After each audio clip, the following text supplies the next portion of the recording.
বিসমিল্লাহির রহমানির রহিম। আসসালামু আলাইকুম। সুপ্রিয় শিক্ষার্থীরা, আশা করি ভালো আছো। আমি Sabina Rahman, assistant professor, department of geology, Dhaka college, Dhaka. শিক্ষার্থীরা, আজকে আমি তোমাদের সাথে অনার্স 4th ইয়ারের বেনিফিশিয়াল ইনসেক্টস যেটা এন্টোমোলজিতে আছে সেটা আমি পড়াবো, এন্টোমোলজির একটা অংশ।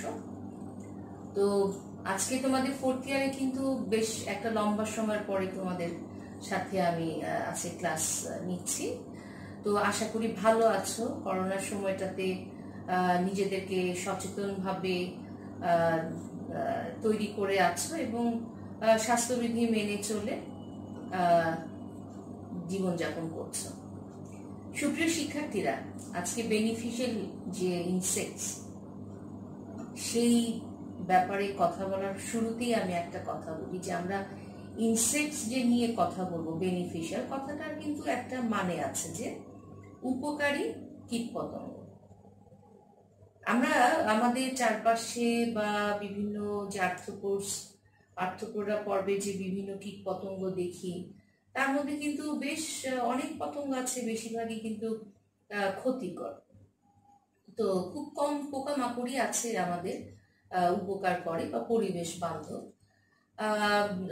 তো এগুলোর সংখ্যা যদিও কম, কিন্তু এই যে সকল পোকামাকড়গুলো আমাদের উপকারী, হ্যাঁ, তো অর্থনৈতিকভাবে আমাদেরকে সমৃদ্ধি এনে দেয় বা তাদের হচ্ছে একটা অর্থনৈতিক গুরুত্ব রয়েছে। তো এই সব পোকাদের নিয়ে কিন্তু আসলে অ্যাপ্লাইড এন্টোমোলজিটা এই শাখাটা তৈরি হয়েছে।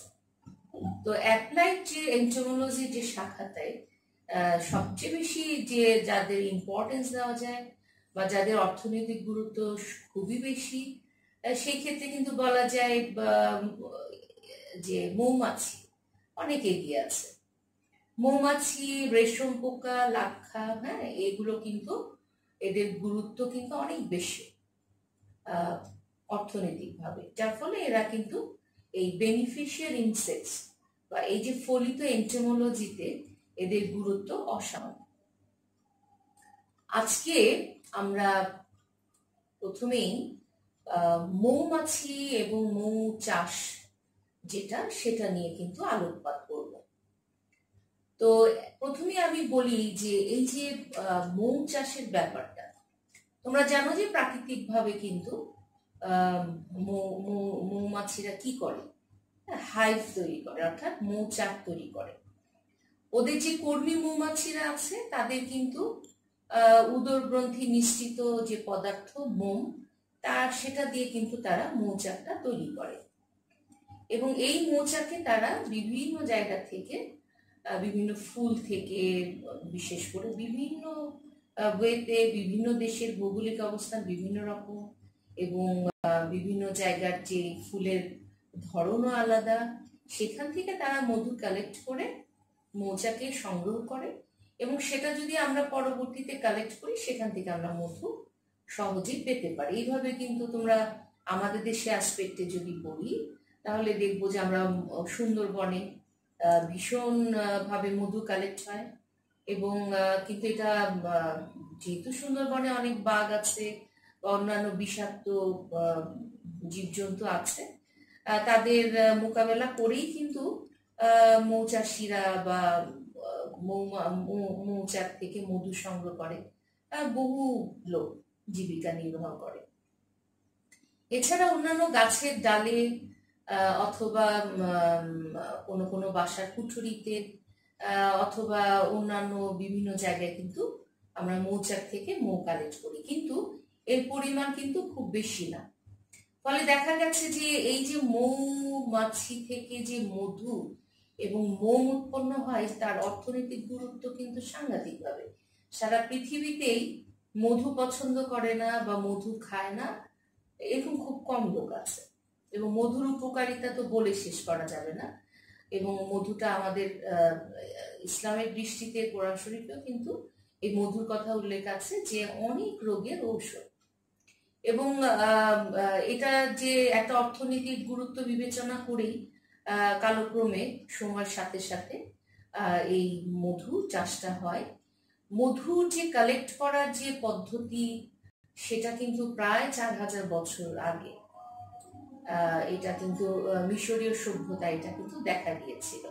পরবর্তীতে স্পেনে এবং অন্যান্য জায়গায় কিন্তু এই যে মধু কালেক্ট হয় এই এই বিষয়টা কিন্তু অনেক আগেই কিন্তু এটা প্রমাণ পাওয়া গেছে। আচ্ছা, মৌ চাষের যে ব্যাপারটা, মধুটার জন্য আমরা কালেক্ট করি, মোমের জন্য কালেক্ট করি, সেটা এই জন্যই যে কিছু কিছু মৌমাছি তো কলোনি তৈরি করে, হ্যাঁ, মধু আমরা কিন্তু এই মৌচাক হাইভ মৌ বাক্স তৈরি করে সেখানে কিন্তু মৌমাছি কলোনি তৈরি করার মাধ্যমে আমরা কিন্তু সহজে মধু চাষ করতে পারি। হ্যাঁ, এবং এটা নিয়ে আমরা কিন্তু আজকে আলোচনা করব। তার আগে একটা বিষয় বলি যে সারা ওয়ার্ল্ডের মধ্যে যে আমেরিকায় প্রায় তোমার 300 মিলিয়ন কিলোগ্রাম মধু উৎপন্ন হয়। তো আমাদের দেশের আসপেক্টে আমরা বলবো যে আমাদের দেশের যেই চাহিদা আছে সেই তুলনায় কিন্তু মধু উৎপাদন খুবই কম এবং খুবই অপ্রতুল। তো এটা কিন্তু বাড়ানো যেতেই পারে, কারণ আমরা যে মধুময় উদ্ভিদগুলো আছে আমাদের দেশে সেটার প্রাচুর্যতা অনেক বেশি বাংলাদেশে। ফলে আমরা খুব সহজেই যদি এটার দিকটা, এই মৌ চাষের বিষয়টা যদি গুরুত্ব দিই এবং সেখানে যদি আমরা বিনিয়োগ করি এবং আমরা যদি সার্বিকভাবে এই চাষের জন্য আমরা সহযোগিতা পাই, তাহলে আমার মনে হয় যে মৌ চাষে আমরা খুব সহজেই সমৃদ্ধি লাভ করতে পারবো। তো এই বিষয়টা ছাত্ররা তোমরাও কিন্তু চিন্তা করতে পারো যে ভবিষ্যতে এই বিষয়টা নিয়েও কিন্তু তোমরা কাজ করতে পারো এবং খুবই ইন্টারেস্টিং কাজ। আমি একসময় বেশ মধু চাষ করেছিলাম, আমারও কিছু বাক্স ছিল, মৌ বাক্স, এবং খুবই ইন্টারেস্টিং এবং সময় কাটানো এবং ব্যবসায়িক দিক থেকেও কিন্তু এটা লাভজনক।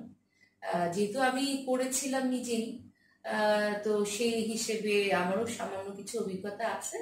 এই জন্য তোমাদেরকেও বলবো যে তোমরাও যেন পড়াশোনার পাশাপাশি বা একটা সময় যখন তোমরা ফ্রি টাইম কাটাবে তখন কিন্তু তোমরা এই এপিকালচার নিয়ে সহজেই কাজ করতে পারো এবং এটা লাভজনক এবং এটা হচ্ছে একটা কর্মসংস্থানের একটা বিশাল সুযোগ।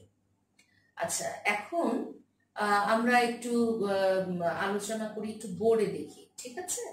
সেটা আমরা একটু বোর্ডে দেখি যে একটা মৌমাছি যে সিস্টেমেটিক পজিশন অফ বিস, সেটা আমরা একটু বোর্ডে একটু আলোচনা করি প্রথমেই মৌ পালনের আগে। এখানে দেখো সিস্টেমেটিক পজিশন বির, ফাইলাম হচ্ছে আর্থ্রোপোডা, সাব ফাইলাম ম্যান্ডিবোলাটা, ক্লাস হচ্ছে ইনসেক্টা, অর্ডার হাইমেনোপটেরা, সাব অর্ডার অ্যাপোক্রিটা এবং জেনাস হচ্ছে অ্যাপিস। একটু মুছে যাচ্ছে জেনাস লেখাটা, অ্যাপিস। এবং বাংলাদেশে যে প্রজাতিগুলো দেখা যায় সেটা তোমরা আগেও এটা নিয়ে দেখেছো বা নাম শুনেছো, আমি আবার বলছি, Apis mellifera, Apis melipona, Apis dorsata, Apis florea এবং অ্যাপিস ইন্ডিকা। এর মধ্যে অ্যাপিস মেলিফেরা যেটা, সেটা নিয়ে কিন্তু আমরা আলোচনা করব, কারণ এটাই লাভজনক। কেন লাভজনক আমি বৈশিষ্ট্যটা বলছি, হ্যাঁ, ঠিক আছে?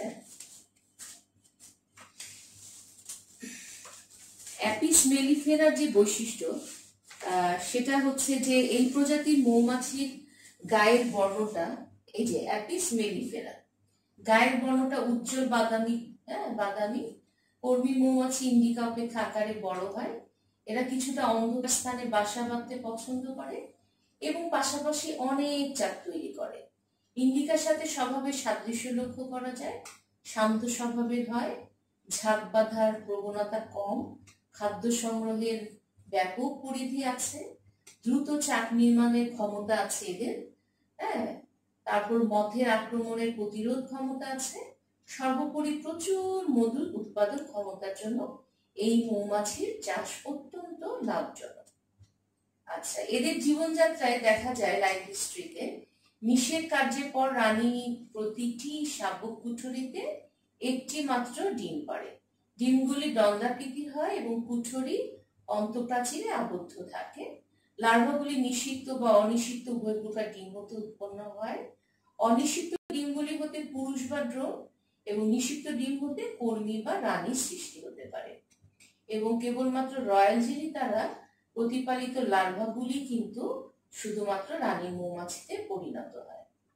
আচ্ছা, প্রায় 5 দিন খাদ্য সরবরাহের পর কুঠরিগুলো ঢাকনা দ্বারা আবদ্ধ হয় এবং পিউপা দশা অতিবাহিত হয়। আচ্ছা, 3 সপ্তাহ পর তরুণ মৌমাছির আবির্ভাব ঘটে। ঠিক আছে, এখন আসো বি কিপিং বা মৌমাছি পালন। এখানে দেখো বাংলাদেশে মধু উৎপাদনকারী মৌমাছিগুলো দুটো শ্রেণীতে বিভক্ত করা যায়। আচ্ছা, নাম্বার 1 হচ্ছে, নাম্বারে কি বললাম শিক্ষার্থীরা, মৌমাছিগুলো দুটো শ্রেণীতে বিভক্ত করা যায় মধু উৎপাদনকারী। একটা হচ্ছে একক চাক আর একটা হচ্ছে মৌবাক্সে মৌমাছি পালন। আচ্ছা, একক চাক যেটা এপিস ডরসাটা এবং এপিস ফ্লোরিয়া মৌমাছি এই প্রকারের অন্তর্গত একক চাকের। এদের বিশেষ যত্ন নেওয়ার প্রয়োজন হয় না এবং মৌমাছির উপনিবেশগুলি বছরের বিভিন্ন সময় এক স্থান থেকে অন্য স্থানে স্থাপিত হয়। পেশাদার মধু সংগ্রহকারীগণ এই জাতের মৌমাছি চাক হতে মধু সংগ্রহ করেন। এই সময় কমপক্ষে 2 বা 3 জন লোকের প্রয়োজন হয়। ফ্লোরিয়া মৌমাছি চাক হতে সাধারণত ভোরবেলায় এবং ডরসাটা মৌমাছি থেকে সন্ধ্যা বা রাত্রিবেলায় মধু সংগ্রহ করাই বিলেবন। ঠিক আছে, তো এই যে দেখবা যে সুন্দরবনে পেশাদার মধু সংগ্রহকারীরা জীবনের ঝুঁকি নিয়ে প্রতি বছর প্রচুর পরিমাণে মধু সংগ্রহ করে এবং এই অঞ্চলে সাধারণত কি হয়, দিনের বেলায় মধুটা সংগৃহীত হয়। তাহলে আমরা দেখতে পাচ্ছি যে যেই দিনের বেলা হয়, যে ফ্লোরিয়া বা ডরসাটা, এরা কিন্তু সুন্দরবনে এদের দেখা যায়, ফ্লোরিয়া এবং ডরসাটা। এখানে দেখো ফ্লোরিয়া এবং ডরসাটা কিন্তু প্রচুর পরিমাণে সুন্দরবন অঞ্চলে দেখা যায় এবং ওই দিনের বেলায় কিন্তু সাধারণত সেখান থেকে মধু কালেক্ট করা হয়। আচ্ছা, এরপরে দেখো মৌবাক্সে মৌমাছি পালনের ক্ষেত্রে, মৌমাছি পালনের ক্ষেত্রে কিন্তু 2 ধরনের বাক্স ইউজ হয়। একটা দ্বিতল ল্যাংস্ট্রথ মৌবাক্স আর একটা হচ্ছে নিউটন মৌবাক্স। আমি নাম দুটো তোমাদের এখানে লিখে দিয়েছি, যে কি ধরনের মৌবাক্স ইউজ হয় এবং তাদের 2 রকম আছে। এটা দ্বিতল ল্যাংস্ট্রথ মৌবাক্স আর হচ্ছে নিউটন মৌবাক্স। আমি তোমাদের এখানে একটু ছবি দিয়ে দিই। তোমাদের এখানে আমি একটু বোর্ডে একটা ছবি দিয়েছি। দ্বিতল ল্যাংস্ট্রথ মৌবাক্সে বিভিন্ন অংশ, 2 তলা 10 ফ্রেম যুক্ত, এটা হলো এক ধরনের মৌবাক্স। তার মানে কি, দ্বিতল ল্যাংস্ট্রথ মৌবাক্স। এখানে যে অংশগুলো দেখতে পাচ্ছি, এটা আসলে 1851 সালে এটার প্রথম যে মৌমাছি পালনের জন্য এই ধরনের বাক্স প্রবর্তন করেন। তো সর্বপ্রথম ওনার নাম ছিল ল্যাংস্ট্রথ। বাংলাদেশেও কিন্তু প্রয়োজন অনুসারে বিভিন্ন রকম এই দ্বিতল ল্যাংস্ট্রথ তৈরি করে নেওয়া হয় এবং সেখানে কিছু পার্থক্য থাকে তৈরিতে।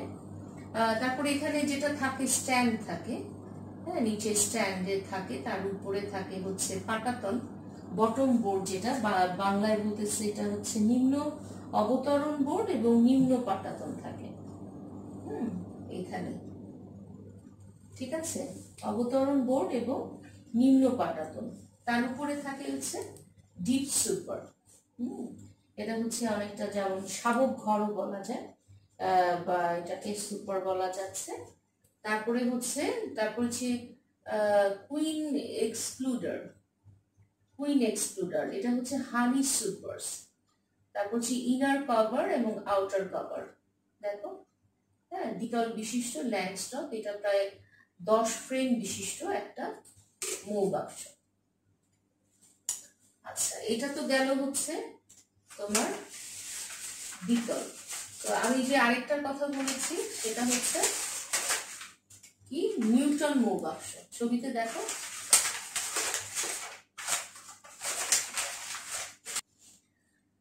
সুপ্রিয় শিক্ষার্থীরা,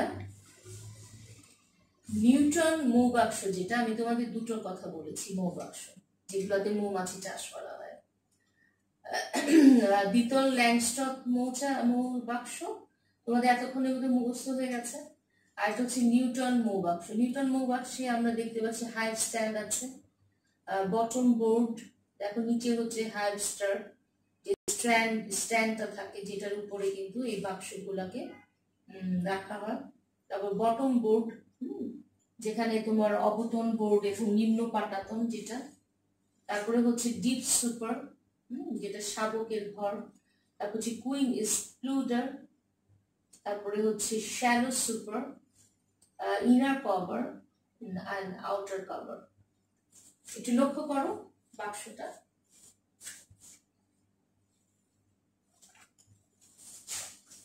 তাহলে মৌ চাষের জন্য যে বাক্স লাগে তার সাথে ভিত্তি চাক লাগে, রানী আটক খাঁচা গেট লাগে, মৌ নিষ্কাশন যন্ত্র লাগে। আর মৌমাছি পালনকালে বেশ কিছু উপকরণ লাগে, যেমন মৌ নিষ্কাশন যন্ত্র, মৌচাকের ঢাকনা খোলার বৈদ্যুতিক ছুরি, ধোয়াদানি, ঢাকনা খোলার সাধারণ বিংহাম ছুরি, বি ব্রাশ, বি ভেল, খাদ্যপাত্র।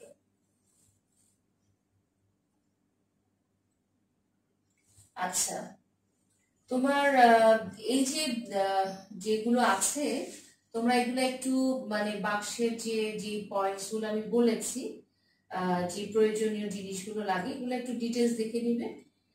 কারণ এখানে আমি তোমাদের যেটুকু সম্ভব সেটুকু আমি কিন্তু ছবি দিয়ে বোঝালাম। বাকিগুলো তোমরা নিজেরা একটু দেখে নিবে, যেটা কিভাবে কিভাবে কোন অংশটা কি কি কাজের পারপাসে এটা ব্যবহার হয়। আচ্ছা, মৌবাক্স এবং প্রয়োজনীয় সরঞ্জাম সংগ্রহ করার পর মৌমাছির ঝাঁক ক্রয় এবং নিজেই মৌমাছির ঝাঁক সংগ্রহ করা যায়। নিজে মৌমাছির ঝাঁক সংগ্রহকালে পরিচ্ছদ, মুখ ঢাকা জাল, দস্তানা পরিধান করা কিন্তু অবশ্যই দরকার। সঙ্গে ঝাঁক ধরার ঝুড়ি এবং ধোয়াদানি নেওয়া প্রয়োজন। ঝাঁক সহ গাছের সরু ডাল অথবা গর্তের মুখে ঝাঁক ধরার ঝুড়ি স্থাপন করতে হবে। এই সময় রানী মৌমাছিকে লক্ষ্য রাখা বিশেষ প্রয়োজন। রানী মৌমাছিকে রানী আটক খাঁচায় আবদ্ধ করলে অন্যান্য মৌমাছিগুলা কিন্তু সহজেই কি করে, চাকে মৌমাছি চাক তৈরি করে। মৌবাক্সে ঝাঁক স্থাপন করার পক্ষে সন্ধ্যাকাল উত্তম সময়রূপে বিবেচিত হয়। রানী সহ ঝাঁক ব্রুড প্রকোষ্ঠে ছেড়ে দেওয়ার পর রানী আটক গেট বন্ধ করা হয়। রানীকে মৌবাক্সে প্রবেশের পূর্বে প্রয়োজন বোধে সতর্কভাবে একটি ডানা কাটা যেতে পারে। এর ফলে রানীর পলায়নের সম্ভাবনা থাকে না এবং রানীর বয়স নির্ণয় স্থানাধিকার সম্পর্কে জানা যায়।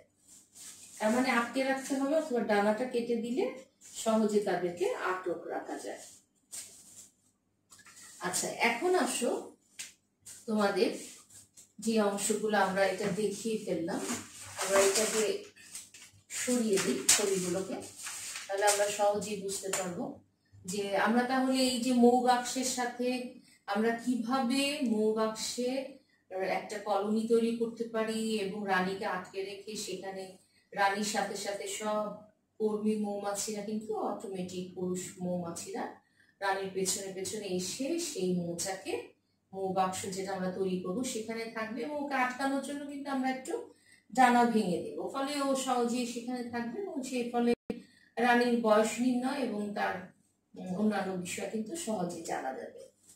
আচ্ছা, এখন আসো যে মৌচাক থেকে আমরা কি কি পাই। মৌচাক থেকে আমরা মধু এবং মোম আহরণ করি, যার জন্যই কিন্তু এই মৌমাছিটা কিন্তু মৌচাষটা বা এপিকালচার ভীষণভাবে লাভজনক এবং সারা ওয়ার্ল্ডে কিন্তু এটা নিয়ে ব্যাপকভাবে চলছে কাজ, এবং আশা করি সুদূর ভবিষ্যতে আমাদের দেশেও এটা নিয়ে ব্যাপক কাজ হবে এবং আমাদের একটা বৈদেশিক মুদ্রা অর্জনের একটা বিশাল সম্ভাবনা আছে এই মধু থেকে। নিজেদের প্রয়োজন মিট আপ করার পরেও বিশাল একটা সম্ভাবনা আছে এই মৌচাক থেকে মধু এবং মোম কালেক্ট করে অর্থনীতিকে সমৃদ্ধ করতে। আচ্ছা, মধুটা কি? আমরা যে মধুটা পাই মৌচাক থেকে, সেটা কি? মৌমাছি বিভিন্ন উদ্ভিদ থেকে মকরন্দ সংগ্রহ করে এদের ক্রপ মানে হচ্ছে এদের পাকস্থলীতে বা মধুথলি যেটা বলে সেখানে সঞ্চয় করে, যেখানে কি হয় লালা গ্রন্থির যে উৎসেচক থাকে সেটা দ্বারা পরিবর্তিত হয়ে প্রধানত ডেক্সট্রোজ ও শর্করা পরিপূর্ণ মধুতে পরিণত হয়। ছাত্ররা তোমরা এগুলো একটু লিখে নাও, ছাত্রছাত্রী তোমরা। মৌমাছি কি করে, মধুটা আসলে কি, বিভিন্ন উদ্ভিদ থেকে যে মকরন্দ সংগ্রহ করে। তোমরা জানো যে ওখানে যে মকরন্দ যেই ফুল থেকে সংগ্রহ করছে উদ্ভিদ থেকে, সেটাই কিন্তু ক্রপে, বা যেটা তুমি মকরন্দ যেটা বলতেছো যে ওই মধুর ইয়েটা, ওই যে রসালো অংশটা থাকে, যে সুপেয় বা সুগার টাইপের, হ্যাঁ, মানে এটাকে ডেক্সট্রোজ, হ্যাঁ, অনেকটাই যে উপাদানে থাকে ডেক্সট্রোজে পরিণত হয়, কারণ আসলে ওখানে শর্করাই থাকে। সেই ক্রপের মধ্যে ওই মকরন্দ যখন সংগ্রহ করে ক্রপে ওদের পাকস্থলী মধুথলিতে সঞ্চয় করে, এবং লালা গ্রন্থি যখন উৎসেচক সেটা মিশ্রিত হয়, তখন সেটা ডেক্সট্রোজ ও শর্করায় পরিপূর্ণ মধুতে পরিণত হয়। আচ্ছা, মধুর উপাদান কি কি? ফ্রুক্টোজ থাকে হচ্ছে 41%, গ্লুকোজ হচ্ছে 35, সুক্রোজ হচ্ছে 9.9, ডেক্সট্রিন 1.5, খনিজ পদার্থ থাকে 0.2 এবং অন্যান্য থাকে 3.4। আচ্ছা, এই যে মধু, এই মধুর ব্যবহার নিয়ে যদি একটু আলোচনা করি তোমাদের সাথে, তাহলে আমরা বলবো যে একটু বলি যে মধুর যে ব্যবহার তোমরা সকলেই জানো, আমি তারপর আবার একটু বলছি। মধুটা কিন্তু ভীষণ শক্তিদায়ী একটা পদার্থ, ভীষণ এনার্জেটিক একটা বিষয় পদার্থ, কারণ এটা খেলে খুব এনার্জি দেয়। এটা আসলে এক ধরনের শর্করা, যেটা নাকি শর্করা সাপ্লিমেন্টারি হিসেবে খাওয়া যায়, সাপ্লিমেন্টস। আর এটা হলো বিভিন্ন তোমার বিভিন্ন পদার্থ তৈরি করতে বা বিভিন্ন খাবারে এটা ব্যবহার হয় মধুটা, এবং বিভিন্ন ধরনের ওষুধ তৈরিতেও মধু ব্যবহার হয়। এবং মধুটা তুমি যদি খাও, এটা সর্দি কাশিতেও হেল্প করে, শরীরের ইমিউন সিস্টেম স্ট্রং করে, এবং এই করোনা কালে তো আমাদেরকে অবশ্যই মধু খেতে হবে কালিজিরার সাথে, যার ফলে মধুটা খুব ইম্পর্টেন্ট। মধুটা সারা বিশ্বের মানুষই কিন্তু মধু খাওয়ার চেষ্টা করে এবং মধু খেতে পছন্দ করে। তো যেখানে অ্যাভেলেবল না সেখানকার কথা আলাদা, কিন্তু যারাই আমরা নিজেরাও কিন্তু চেষ্টা করি যে মধুটাকে যতটা বেশিভাবে নেওয়া যায়।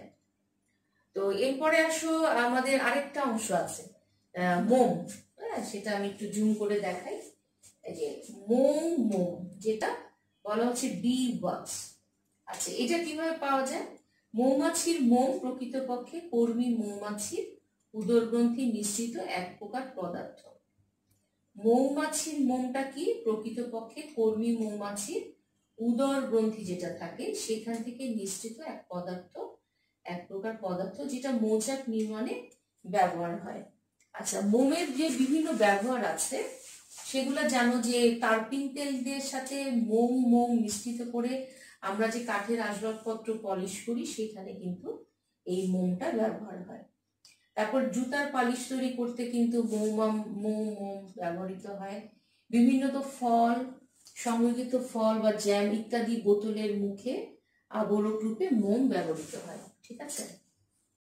তো শিক্ষার্থীরা, আজকে আমরা যে বিষয়টা তোমাদের সামনে উপস্থাপন করলাম সেটা হলো মৌ চাষ এবং মৌ চাষ থেকে যে সংগ্রহিত মধু এবং মোমের উপকারিতা, এর অর্থনৈতিক দিক, এবং এটা কতটা বেশি লাভজনক এবং কতটা বেশি এসেনশিয়াল আমাদের জীবনের জন্য।